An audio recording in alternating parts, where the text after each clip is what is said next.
अस्सलामुअलैकुम। Welcome to एम रॉद।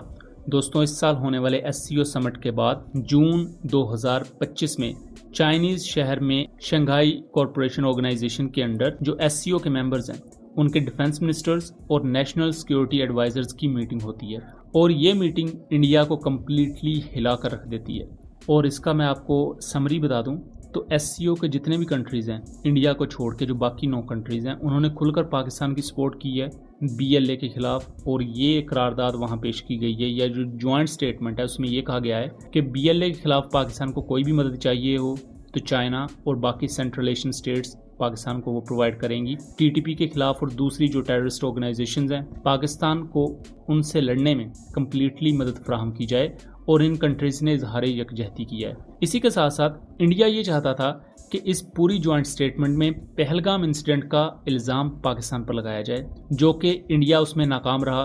किसी ने भी पहलगाम इंसिडेंट का इल्ज़ाम पाकिस्तान पर नहीं लगाया और इंडिया सेम यही चीज़ वेस्ट से भी चाहता था, लेकिन उन्होंने भी ऐसा कुछ नहीं किया। यहाँ तक कि इंडिया के करीबी मुल्क रूस ने भी पहलगाम इंसिडेंट में पाकिस्तान को क्लीन चिट दी है कि पाकिस्तान का इस दहशतगर्दी के मामले से कोई ताल्लुक नहीं है। अब उस पर इंडिया की इतनी ज़्यादा ह्यूमिलेशन होती है कि इंडियन डिफेंस मिनिस्टर उस पूरी जॉइंट स्टेटमेंट को साइन करने से इनकार कर देते हैं।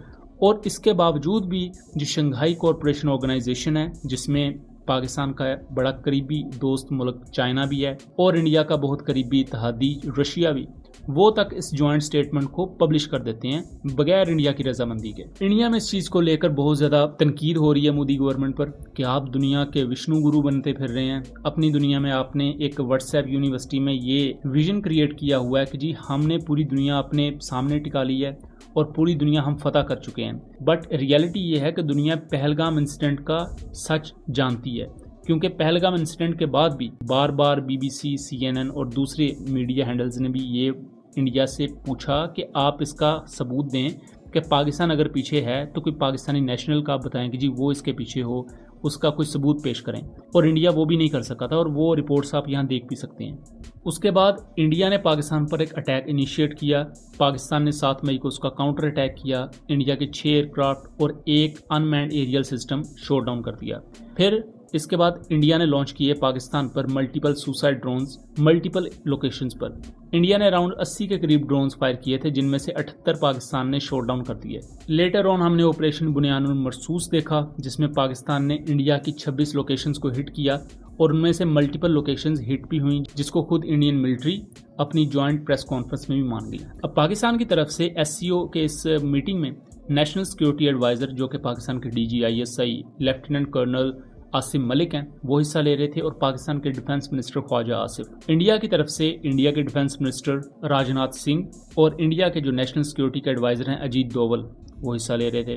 इंडिया की इस पूरी समिट में और इस पूरी मीटिंग में किसी ने बात नहीं सुनी। इवन दो जब Indian national security adviser Ajit Doval की तरफ से ये कहा गया कि पहलगाम इंसिडेंट के पीछे पाकिस्तान है और इंडिया फ्यूचर में पाकिस्तान पर दोबारा कोई अटैक कर सकता है, तो पाकिस्तानी DGISI ने उसके जवाब में ये कहा कि आपका स्क्रिप्ट अच्छा है, बट ये दुनिया बॉलीवुड की नहीं है। अगर आप पाकिस्तान पर कोई इस तरह का अटैक करेंगे तो उसका काउंटर अटैक पहले से ज़्यादा बुरा होगा। एससीओ समिट की ये जॉइंट स्टेटमेंट है, इसको BBC, CNN, वेस्टर्न मीडिया, दुनिया के बहुत सी दूसरी कंट्रीज़ का जो स्टेट ओन मीडिया है और प्राइवेट मीडिया है, वो तमाम इस पूरी सिचुएशन को कवर कर रहे हैं। क्योंकि यहाँ 2-3 आम चीज़ें हैं। पहला, चाइना पाकिस्तान के साथ खुलकर खड़ा हुआ और इंडिया जो अपने आप को इस ज़मन में समझता था कि हम एक बड़ी इकॉनमी है तो दुनिया उसके साथ खड़ी हो जाएगी, वैसा कुछ भी नहीं हुआ। इसके साथ साथ जो सेंट्रल एशियन स्टेट्स हैं, उज़्बेकिस्तान, ताजिकिस्तान, वो भी खुलकर उन्होंने जॉइंट स्टेटमेंट में पाकिस्तान में जो इंडियन बैक्ड BLA की दहशतगर्दी है